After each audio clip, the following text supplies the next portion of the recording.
Hello, fellow designers and publishers. I'm Andras from Nestifyz, the Nexus, and I'm thrilled to continue showing you the Nestifyz platform, as today we are going to check out the publishers features. Early access for designers is starting off at the 31st of March. Publishers access will follow 2 weeks later. As this is an early access program, everything is subject to change, and we are counting on your feedback to fine-tune the platform to provide us the most value. We will add other functionalities, which I will talk about at the end of the video, but we wanted to show you how the platform looks like early as possible.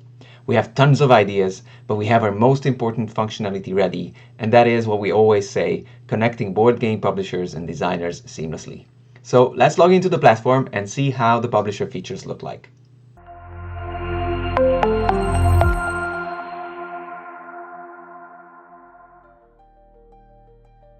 Okay, so here we are on the Nestifyz page, and as usual we're going to log in, but this time we're going to use the publisher test profile. There we go, and now you can see the dashboard, which will welcome the publishers when they first log on into the platform. The dashboard is pretty simple. It will give the publisher the recently updated prototypes. Later on, with extra functionality, we will include the localization piece as well, which I will talk about later, and new designers on the platform. But the important thing is, let's check out how the publisher's profile looks like. So as a publisher, I want to set up my own profile, my personal one, and for the actual publisher as well. So now I'm logged in and I'm checking out the profile page. I'm Emily Gorgon right now from Gorgon Games, but let's see the account settings. So that's me, that's my personal page, the email address which I use, the name, the position. Obviously I can change the password, but let's upload the picture. So just to represent a Gorgon here, this is my profile picture, and that is saved, and that's fine. I think there is not much to set up here at the moment, but if I go to the publisher profile, let's show what Gorgon Games is about. So editing the profile will give us the possibility to add, the basic information, taglines, whatever, the foundation, year, headquarters, location, specialty. So let me just cheat here as well, as I have some pre-prepared text to copy. So Gorgon Games is a passionate board game publishing company from Greece. It was founded, for example, in 2018, headquarters in Greece, and we are specializing in family games, for example. And we have the links here. So if Gorgon Games has a website or a Board Game Geek site, YouTube site, whatever, this can be shown here. So again, let me just copy paste some of the website location. That's fictional publisher, so you don't need to look this up because it doesn't really exist, just for the sake of demonstration. So if I add these links, then what you can see here is everything is filled out and some icons are representing the actual clickable links, and everyone who's taking a look at the publisher's profile then can jump to the added external resources. Now let's upload a picture for Gorgon Games as well, because they have a logo. Why not? Here we go. So publisher profile is ready right now. Anyone can check out the details.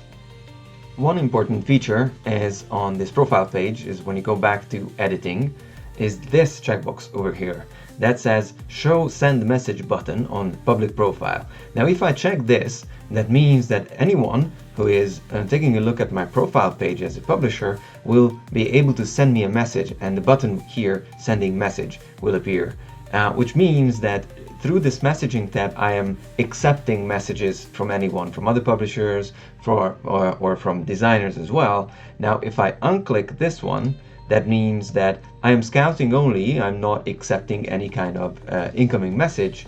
Yet, if you, as a publisher, are contacting a designer and the message thread comes alive, from that point on, you are able to communicate.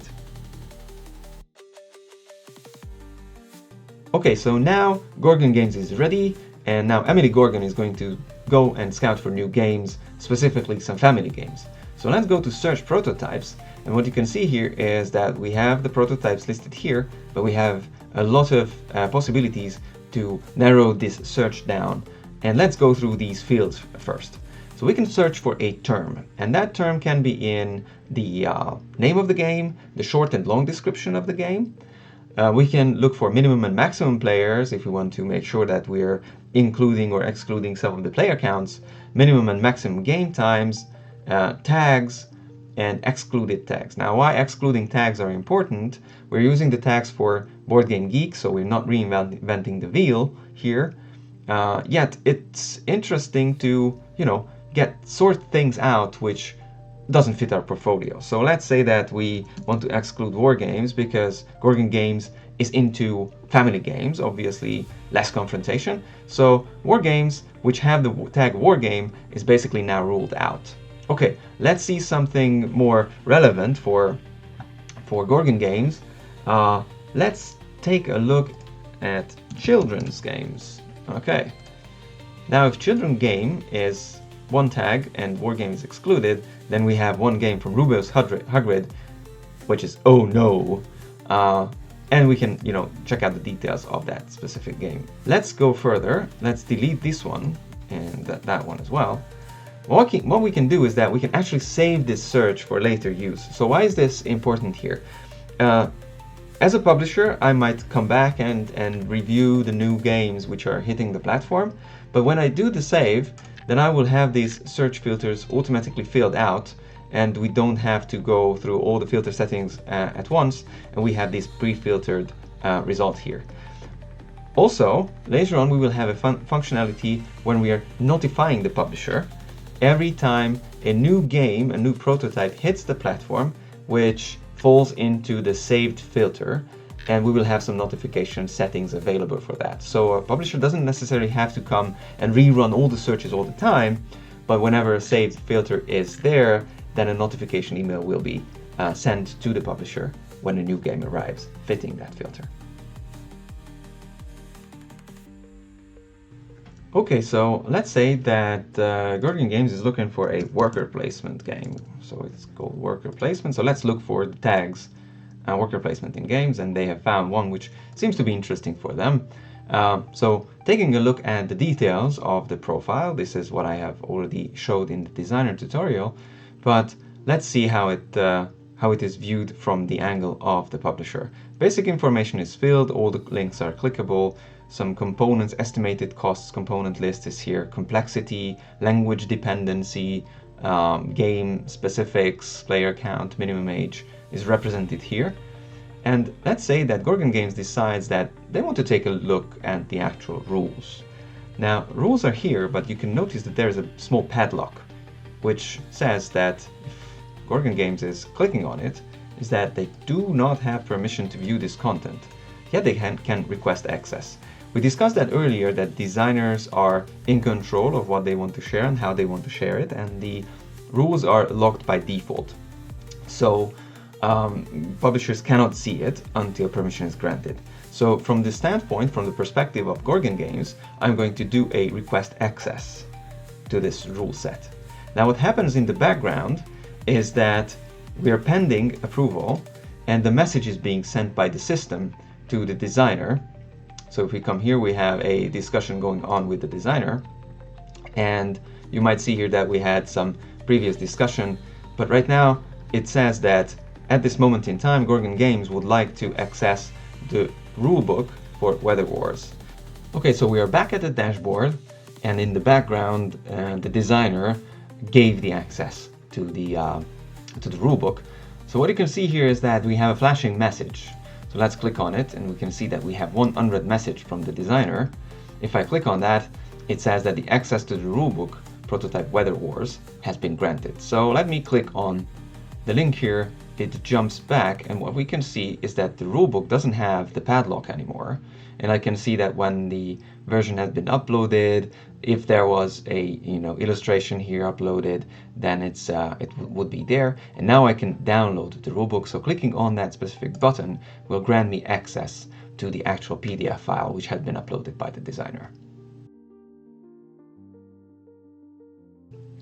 One thing I haven't mentioned before is the progress meter.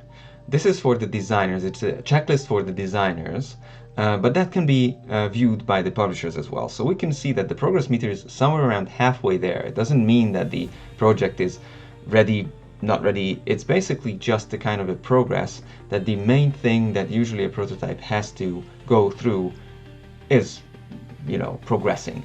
So if we check the progress tab here, is that we can see here that Regarding the rulebook, there are certain things that are already checked regarding the marketing, so the pitch videos, the playable digital versions are ready. Regarding the testing, designer had complete already a couple of tests. Regarding the profile, everything had been filled, visuals are there. So we can see that this is a relatively mature prototype. It's not something that had been started to be developed yesterday, which is a quite reassuring thing. Now, as the designer goes through this checklist, and this is yet again subject to change what kind of elements it will continue, this progress meter will also progress towards the greenish area. It doesn't mean that, a higher point is better. It just means that it had been in development for quite a longer time and more things had been completed regarding what has to be done.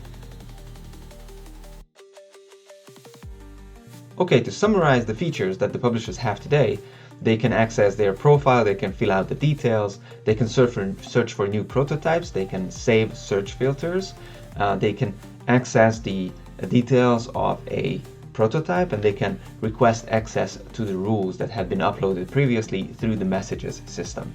And then later on we will implement features like the notification settings for these saved searches. We will have a list of the projects that had been shared with them already. There will be a carousel of their saved searches.